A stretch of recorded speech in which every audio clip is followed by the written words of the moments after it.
The Book of Abraham, which is official canonized scripture of the Mormon Church, is the irrefutable proof that Joseph Smith, who is the founder of the LDS Church, is a fraud. Consequently, it can be concluded that the LDS Church is false. This is the timeline for the Book of Abraham, with some important events. In July 1835, a touring exhibitor named Chandler brought to Kirtland, Ohio, 4 Egyptian mummies and a selection of Egyptian papyrus scrolls. A group of Latter-day Saints purchased the artifacts for the church.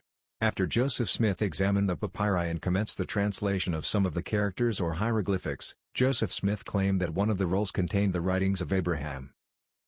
All 5 chapters of the Book of Abraham, along with 3 illustrations, now known as facsimiles 1, 2, and 3, were published in the Times and Seasons, the church's newspaper in Nauvoo, between March and May 1842.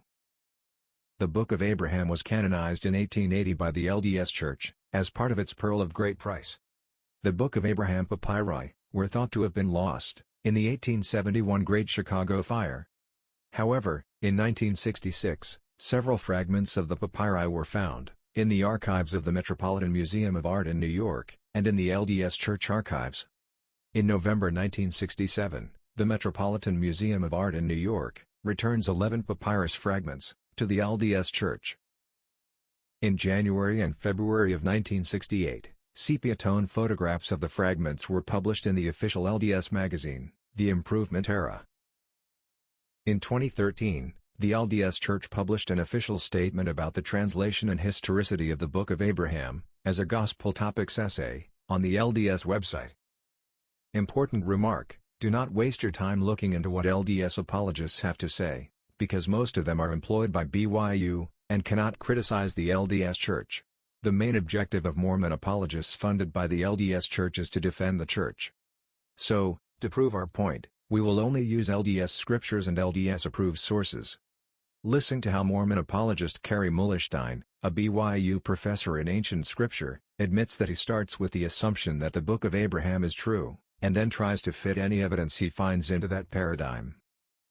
And so I start out with an assumption that the Book of Abraham and the Book of Mormon and anything else excuse me, that we get from the restored gospel is true. Therefore, any evidence I find, I will try and fit into that paradigm. I don't feel that I need to defend that paradigm. I feel that I want to understand the evidence that I find within that paradigm, because to me it's a given that it's true. After publication of the 12 papyri fragments in the Improvement Era, an official magazine of the LDS Church, Dr. Robert Ritner, professor in Egyptology from the University of Chicago, published the first full translation of the Joseph Smith Egyptian papyri in his book. He also provided a complete response to the official LDS Gospel Topics essay about the translation and historicity of the Book of Abraham. Take the Pearl of Great Price, which is one of the LDS canonized scriptures, and look for the Book of Abraham. The first 2 pages are shown, and there are 2 important facts to observe. 1. On the left there is facsimile number 1 from the Book of Abraham, with explanations given and approved by Joseph Smith. 2. At the top of the right page, we can clearly read that the Book of Abraham was translated from the papyrus by Joseph Smith. Go to Abraham chapter 1, and read the verses 12, 13 and 14. Here Abraham links verse 12 clearly with facsimile number 1.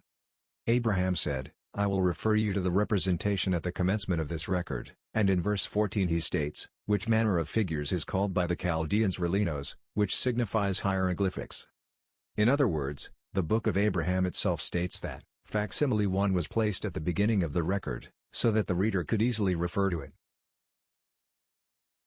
Let's have a second look at facsimile number 1 from the Book of Abraham. Compare the 3 figures that are related to facsimile number 1. On the left is the original image as it appears on papyrus.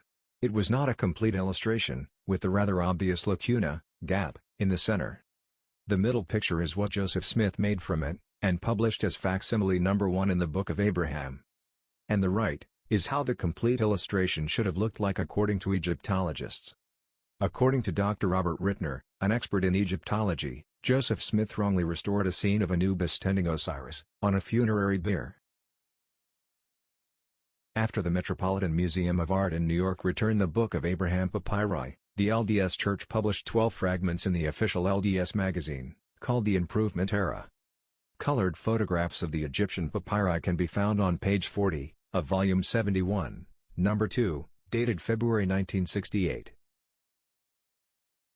We will not show all the fragments, but here is Fragment I as shown in the Improvement Era. The LDS Church states that, Fragment I is the section of the papyrus manuscript, from which the prophet Joseph Smith obtained facsimile number 1, which is reproduced in the Book of Abraham. Here is Fragment XI, which according to Egyptologists belongs next to Fragment I. It is clear that these fragments have been used as the source for the Book of Abraham. Fragment I was the source for facsimile number 1, and regarding Fragment XI, these 5 characters were used to produce verses 11 to 19, in chapter 1 of the Book of Abraham. Both these characters and the translation in English, can be found in the Book of Abraham manuscript C, which is the most complete Kirtland-era text of the Book of Abraham. In the Joseph Smith papers, which are available on the Internet, the Book of Abraham manuscript C can be found, which shows the translation of the Egyptian characters into English. The characters from the papyrus are copied to the left margin of the translation manuscript, and Joseph Smith's interpretation of each character is written to its right. It is important to highlight that, despite attempts by the LDS Church to claim otherwise, Joseph Smith did claim to know how to translate ancient languages. Moreover, according to the Mormon Scripture Doctrine and Covenants, section 21, Joseph Smith was called to be a translator. Egyptologists John Wilson and Richard Parker identified the papyri fragments as sections of a late funerary text known as a Book of Breathings, copied for a Theban priest named Hor. This has been confirmed by several Mormon apologists. Experts in Egyptology have reconstructed the scroll for the breathing permit of Hor, based on the fragments published in the LDS magazine. The first extensive translation of the papyri fragments was performed by Egyptologist Klaus Baer. Though Baer was ultimately able to examine the LDS papyri fragments personally, his study was conducted primarily from the Improvement Era photos, published by the LDS Church. The LDS Church has officially admitted that the characters on the papyri fragments do not match the translation given in the Book of Abraham. This official statement can be found in the LDS Gospel Topics essay about the translation and historicity of the Book of Abraham. Let's have a look at facsimile number 3 from the Book of Abraham. The explanation from Joseph Smith is shown below. Let's first focus on figures 1, 2, and 4. According to Joseph Smith, figure 2 is King Pharaoh, but it should be clear that figure 2 is a woman. The same misinterpretation can be noticed for figure 4, again it is clearly a woman, but Smith identified it as a prince. According to experts in Egyptology, the figures shown in facsimile number 3 are ancient Egyptian gods and goddesses. Figure 1 is the Egyptian god Osiris, and not Abraham. Joseph Smith's explanations are clearly incorrect and indefensible. He confuses males with females. No amount of special pleading can change the female Isis the Great, the god's mother, which is figure number 2, into the male King Pharaoh, whose name is given in the characters above his hand, as even the LDS author Michael D. Rhodes accepts. LDS scholar Michael Rhodes has identified the figures in facsimile number 3. He also translated the labels above the figures. For example, the label for Isis translates as Isis the Great, the god's mother. If you're an honest Egyptologist, you will recognize the ancient Egyptian gods in facsimile number 3 immediately, but as a layman, you only need to know the difference between male and female. Figures 2 and 4 are clearly female, while Joseph Smith identified these figures as male. Moreover, figure 6 should be Anubis, and not a slave. Some important remarks by Professor Robert K. Ritner, a world-renowned Egyptologist. The issues with the Book of Abraham are not limited to the 3 facsimiles. The text itself includes anachronistic and impossible expressions and situations. Refer to Abraham, chapter 1, verse 25, "There is no Pharaoh, eldest son of Egyptus, the daughter of Ham." Pharaoh is a title, not a name, and neither is Egyptus an ancient Egyptian personal name. Richard Parker, Klaus Baer, and Ritner's own work disproved any possibility that the Book of Abraham could be an acceptable translation of the surviving Egyptian papyri. As the original papyrus of facsimile number 1 has survived, and is in fact, the breathing permit of an Egyptian priest Hor, the Hor papyrus is without question the text that Joseph Smith used for his translation that produced the Book of Abraham. The same conclusion is proved by facsimile number 3, a now lost section of the same papyrus scroll, that contains the name of the priest Hor, mistranslated by Joseph Smith as Shulam. It is important to note that there is surviving evidence of the translation process, followed by Smith and the scribes, to whom he dictated. It does not matter in whose hand the copies were made, since the work was under the direction of Joseph Smith, who alone claimed the rights of translation.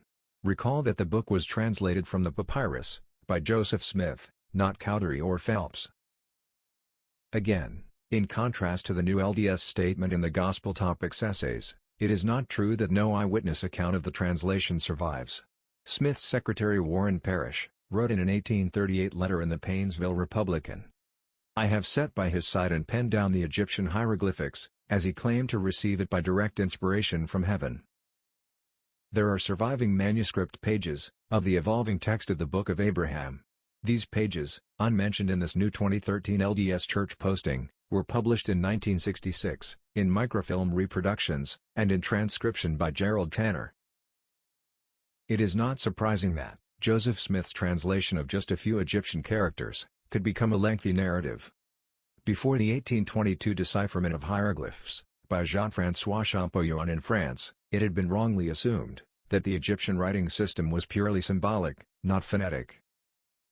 The Book of Abraham simply cannot be defended through any honest academic approach, or scriptural scholarship, as a legitimate historical document, written by the hand of Abraham. Robert Ritner concludes that, except for those willfully blind, the case is closed. It doesn't matter what one believes about the supernatural, or even the possibility that Joseph Smith could translate Egyptian supernaturally, because that is exactly what we're trying to test here with the Book of Abraham, isn't it? And a straightforward reading of the evidence demonstrates that he could not translate Egyptian. We have the source of the Book of Abraham, and we have Joseph Smith's translation of the characters. And thanks to Champollion and other Egyptologists, we know what they really mean, and there's no match. Yes, it's really that simple. How do Mormon senior church leaders deal with the irrefutable proof that the Book of Abraham is fraud? Listen to what President Henry Eyring has to say about it in his devotional at BYU, Idaho on 18th of September 2018. Yet I have not been immune to challenges and have at times struggled to defend my faith. A particularly unsettling challenge came when I was a young law clerk. A supervisor who knew of my church membership told me that new research had invalidated the Book of the Book of Abraham. I was shaken by that accusation, but I felt confident in a secret weapon.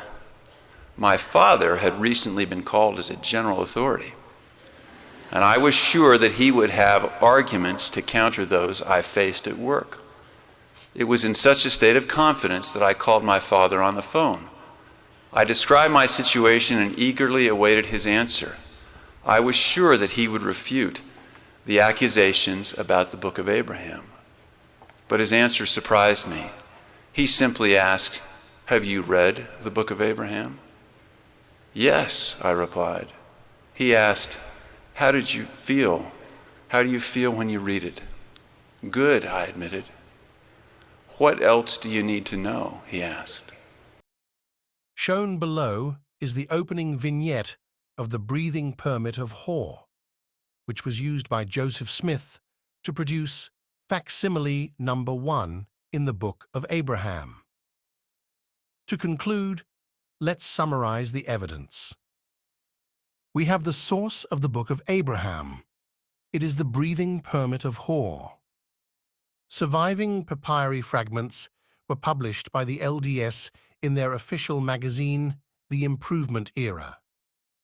Joseph Smith used Fragment I to produce facsimile number 1, and the translation of Egyptian characters from Fragment XI correspond to verses in the Book of Abraham. We have Joseph Smith's translation of the characters refer to manuscript C in the Joseph Smith Papers. Today we know what these characters mean, thanks to Jean-François Champollion and other Egyptologists. Egyptologists have translated the Joseph Smith Papyri, refer to the book of Egyptologist Dr. Robert Ritner. The LDS Church has officially admitted that none of the characters on the papyri fragments mention Abraham's name or any of the events recorded in the Book of Abraham. Analysis of the evidence demonstrates without doubt that Joseph Smith couldn't translate Egyptian. As Egyptologist Dr. Robert Ritner concisely stated, "Except for those willfully blind, the case is closed." In other words, the Book of Abraham is fraud.